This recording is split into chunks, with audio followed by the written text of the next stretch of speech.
aprofundando então o acordo coletivo de trabalho e a convenção coletiva de trabalho.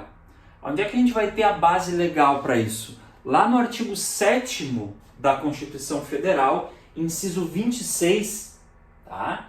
Nós temos expressamente a elevação em nível constitucional da importância de acordos e convenções coletivas de trabalho.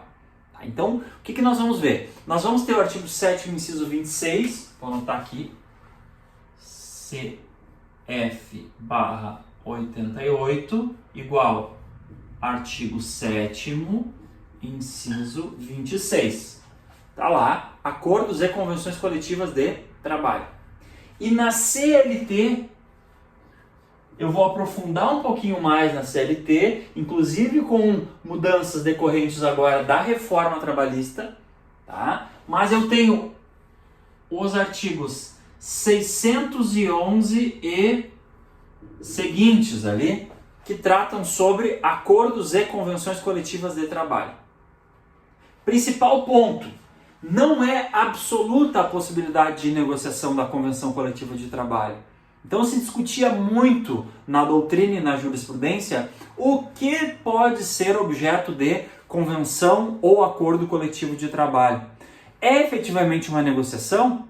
O que pode ser objeto de composição entre as partes? Então nós tínhamos diversas ações e diversas posições que ao longo de muitos anos foram se consolidando, principalmente no judiciário trabalhista, dizendo assim, olha, sobre tal ponto não se pode negociar coletivamente. Então não adianta constar em acordo ou convenção, porque aquilo não vai ser válido, vai ser nulo de pleno direito, porque principalmente pelo critério que se aplicava, que era de que se aquilo viesse em detrimento a um direito garantido ao trabalhador, que aquilo não seria válido. Seria sempre aplicável a condição e a norma mais benéfica, previstos lá no princípio da proteção.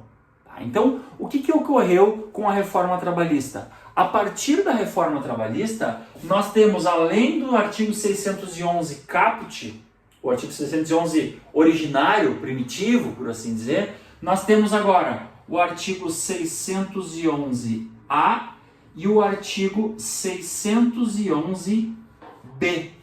Através do quê? Através do que expressamente o legislador deu uma resposta ao Poder Judiciário dizendo assim, olha, Poder Judiciário, presta atenção. Lá no artigo 7º, inciso 26 da Constituição Federal, está dizendo que são válidos acordos e convenções coletivas de trabalho. Ou seja, nível constitucional de importância. Agora, os senhores deverão interpretar em um nível infraconstitucional o que pode e o que não pode ser objeto de acordo e negociação coletiva através dos artigos 611A e 611B da CLT, que eu vou pedir que vocês abram, seja ela, de novo, seja ela aqui a CLT na sua forma clássica, abrir 611A e 611B, ou buscarem num formato digital, o próprio site do Planalto sempre é uma boa fonte de pesquisa, porque inclusive ele grifa as partes que foram revogadas, tá? Então, analisem lá, o que pode e o que não pode. Exemplo para vocês de uma discussão que era, assim, sempre presente. Redução de intervalo para alimentação, descanso e alimentação. Muitas normas coletivas previam que não precisava ser de 1 hora, que eu poderia fracionar isso, fazer meia hora de intervalo, já que eu tinha, por exemplo, uma situação de restaurante na empresa, de refeitório, então que o empregado não precisava se deslocar para fora da empresa para fazer o almoço ou a janta. Então em meia hora ele ali se alimentava, dava uma descansadinha e voltava para o trabalho. Se colocavam essas cláusulas já em convenções coletivas antes da reforma trabalhista. A discussão que se perpetuava era a seguinte, pode ou não pode? E aí nós temos a súmula 437 do TST, dica também para vocês, pré-reforma, tá? Súmula 437 TST, Tribunal Superior do Trabalho. Vai falar o quê? Não pode ser objeto de norma coletiva essa redução.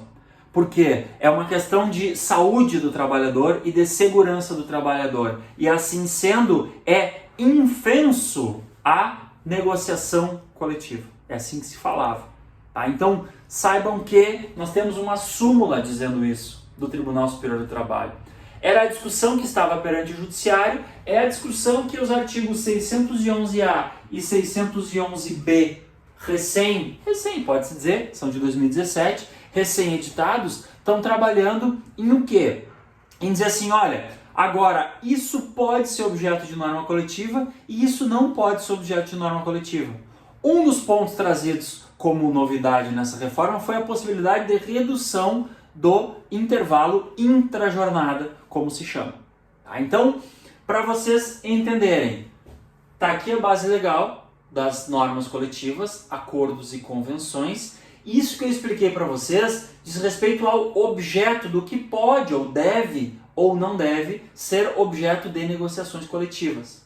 A partir daí, vocês vão ter aspectos mais formais dessa norma coletiva e dessa negociação. Tá? Outro ponto daí de um outro vídeo que a gente vai fazer rapidinho para mostrar alguns requisitos formais dessa norma, até porque isso também é objeto aqui da reforma trabalhista, ok?